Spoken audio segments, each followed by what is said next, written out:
Cok, ikan apa, Cok? Kelabur. Ha? Kelabur? Berapa ekor? 3. 3 ekor kelabur. Okey, sekarang mantap. Ada seekor lagi ikan gorgon. Tak apa, kita timbang ni dulu. Kita timbang dulu ini. Kita tengok berapa kilo agak-agaknya ikan kelabau ni. Alhamdulillah, air pun dah naik. Okey, timbang saya seekor. Okey, 1.6. 1.65 Okey, letak bawah dulu. 1.65. Okey. Seekor lagi yang kelabau ini 2.45. Okey, 2.5. Okey, 2.5. Okey. Kelabau ni. Okey, yang ini pula berapa kilo? 1.3 kilo. Okey. Alright. Ada seekor lagi. Ikan apa agaknya weh? Ha? Ikan apa agaknya tu? Seekor lagi tu. Besar ke kecil? Kalau kecil tak payahlah, Cok.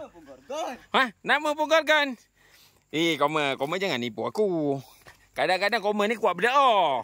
Kadang-kadang ikan gorgon rupanya ikan kecil. Jom kita tengok betul ke gorgon dia mendapat ni.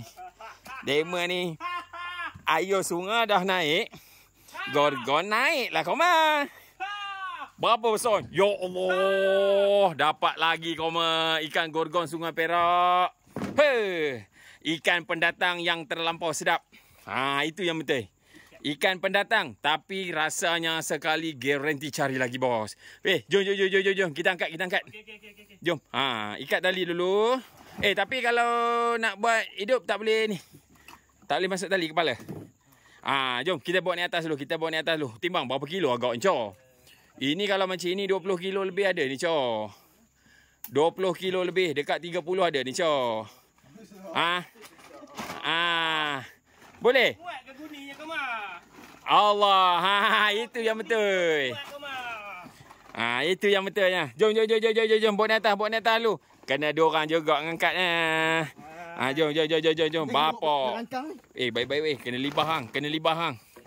Baik kepala kena libah hang. Jom kita timbang dulu atas. Rezeki dema lah, teman dah kabur dah 2 hari lepas. Air naik je, gorgon naik lah koma. Memburu ikan asing pun dah hampir-hampir. Kita praktis daripada sekarang. Okey lah bang. Okey, ya. Plot twist lah bang. Bos. Mantap bos. Try baring. Baring tepi dia. Ya Allah, koma. Sorang lagi. Duduk sebelah sini pula. Main. Ya Allah, koma. Okey, angkat dulu. Timbang dulu. Kita jangan timbang, bagi tahu depa bang. Berapa kilo, koma? Berapa kilo? Oh, ya Allah. Silap-silap ni 30 ni, Cok. Bapak. 34.4 kilo, koma. 34.4 rezeki dema, koma. Rezeki nelayan Sungai Perak. Kita bagi hidup dulu. Aku yang cungap, bukan koma yang cungap. Aduh. Mantap. Tak dalam ni lah, depan ni.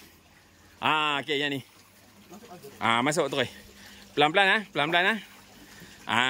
Kita bagi ikan tu hidup dulu. Okey, sekejap kita pasang pam dulu. Okey. Mantap. Bang, buat apa tu, bang? Mantap, babu. Mantap. Ekor dia saja, Cok. Ekor dah. Kalau tanpa koma ni tak tahu laku. Ya Allah, rezeki dia mah. Rezeki nelayan Sungai Perak. Alhamdulillah. Jarang tak padu. Mantap, Pak Abu. Rezeki tak salah. Alamat.